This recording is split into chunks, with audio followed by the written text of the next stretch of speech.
And now, from 12 Studios, this is News 12 Now. Today is Monday, August 26th. Welcome to News 12 Now. I'm Kylee Dedmon. New this afternoon, police in Durant are searching for a man they say was involved in a police chase, first in a car, then on foot. It happened around 8 this morning in the area of Southeast 1st Street and East Arkansas. They say this man, Sean Holt, was last seen on Northeast 2nd Avenue near East Beach. He's about 6 feet tall and 220 pounds. If you see Holt or know where he is, contact Durant Police. And a man wanted in connection to a murder in Seminole County was arrested by Texas Rangers in Houston over the weekend. That's according to the Ada News. John Nolt II is facing murder and conspiracy charges for the death of Jacob Washington last year. The 33-year-old's body was found dumped along a road off Old Highway 270 last May. Nolt will be extradited back to Oklahoma to face charges. Meanwhile, in Ada, 3 people were arrested in a raid by Ada police and a drug task force. They served a warrant Saturday at a home on South Stockton Avenue and found nearly 50 grams of suspected meth, along with police scanners and drug paraphernalia. 3 people inside, Melissa Ulrich, Destiny Griffiths, and James Folsom, were arrested. They're all now facing a list of drug-related charges.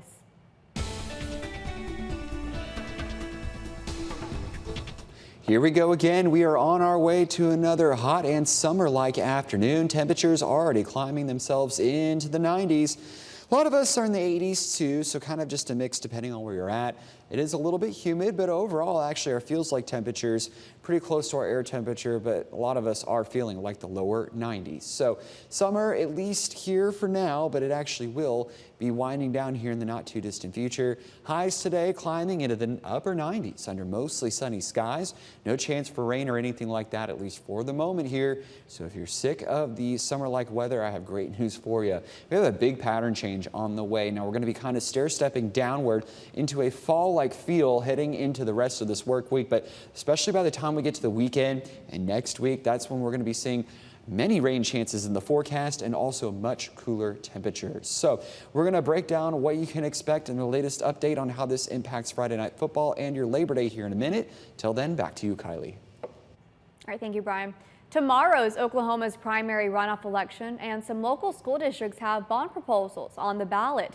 Kingston, Thackerville, Boswell, and Moyers Public Schools will ask voters to support of improvement projects ranging from thousands to millions of dollars. School safety, technology, and transportation are common improvements, but property taxes could go up. In Oklahoma, school bonds need a 60% supermajority in order to pass. Polls open tomorrow at 7 a.m. and remain open until 7 p.m. Police officers are starting to use artificial intelligence to help write crime reports, pulling from the sounds of an officer's body camera. An AI tool based on the same technology as ChatGPT can churn out the first draft of an incident report in seconds. Officers who've tried it in Oklahoma City and other police departments say they like the time-saving technology, but some prosecutors, police watchdogs, and legal scholars have concerns about how it could alter a fundamental document. Right now, it's only being used for minor incidents. Emergency crews came to the rescue of several Los Angeles Chargers after they got stuck in a Dallas hotel elevator Friday night. Officials say about 15 players and personnel from the Chargers were in the elevator when it got stuck in a blind shaft at the team's hotel. Now, according to the Chargers, the trapped individuals were assisted one by one through the elevator's ceiling panel and into an adjacent elevator. It's unknown at this time which players were involved in the incident. The Chargers face against the Dallas Cowboys in a preseason game on Saturday. Well, a huge day for NASA over the weekend. This was one of the most consequential safety discussions in a generation. The NASA astronauts were supposed to spend 8 days in space, but now NASA says they'll be there until February, forced to wait for a SpaceX craft after the Boeing Starliner had a series of problems. Mark Strassman has more on this extended mission. NASA has decided that Butch and Sonny will return with Crew 9 next February. NASA's decision switched spaceships and space companies mid-mission. Ignition. Back in June, astronauts Butch Wilmore and Sonny Williams flew to the International Space Station on Boeing Starliner. But now they'll fly home next February in a SpaceX Crew Dragon. Despite Boeing's insistence, Starliner is safe to fly them back. You know, it's disappointing that they're not coming home on Starliner, but that's okay. It's a test flight. NASA spent weeks analyzing issues Starliner developed on its flight to the ISS, specifically helium leaks and the overheating of small maneuvering thrusters. That propulsion system's critical to the return flight home, including undocking and the braking burn on the return to Earth.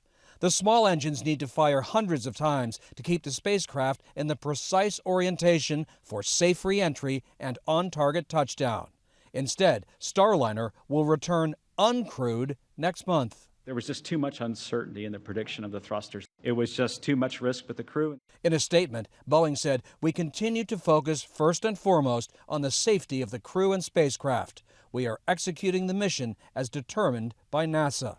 But NASA's decision is bound to frustrate the legacy aerospace giant in what the space agency admitted was a dramatic change. So how now do you begin to rebuild that relationship of trust with Boeing? Oh, I don't think we're rebuilding trust. I think we're looking at the data, and we view the data and the uncertainty that's there differently than Boeing does. What is certain, Wilmore and Williams will spend another 6 months at the ISS. Mark Strassman, CBS News, Houston. Former federal health official Dr. Anthony Fauci is recovering at home after being hospitalized with an infection. CBS News chief medical correspondent Jon LaPook spoke with Dr. Fauci over the weekend, who says an infected mosquito probably bit him in his backyard. West Nile virus infections are the leading cause of mosquito-borne disease in the United States. Many areas are seeing cases, including New York City, where the health department is spraying from dusk to dawn.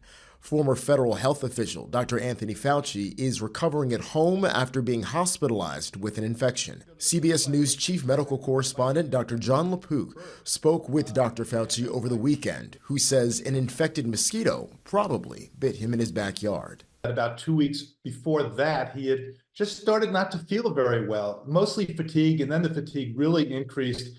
He developed shaking chills like he said he's never had before in his life, fever, and he was hospitalized for about a week. People at risk for severe illness include the elderly and people who are immunocompromised.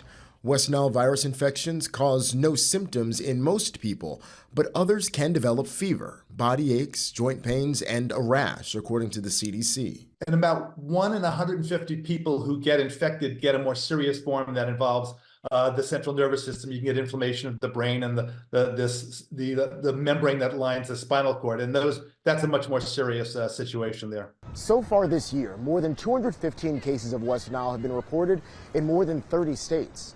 It's a mosquito-borne illness, so you try to avoid mosquitoes. Dawn and dusk is when they tend to bite. Wear clothing that covers your skin. You can have insect repellent, and then get rid of standing water, because in the standing water, that's where the mosquitoes can multiply and breed. The CDC says there is no treatment for West Nile.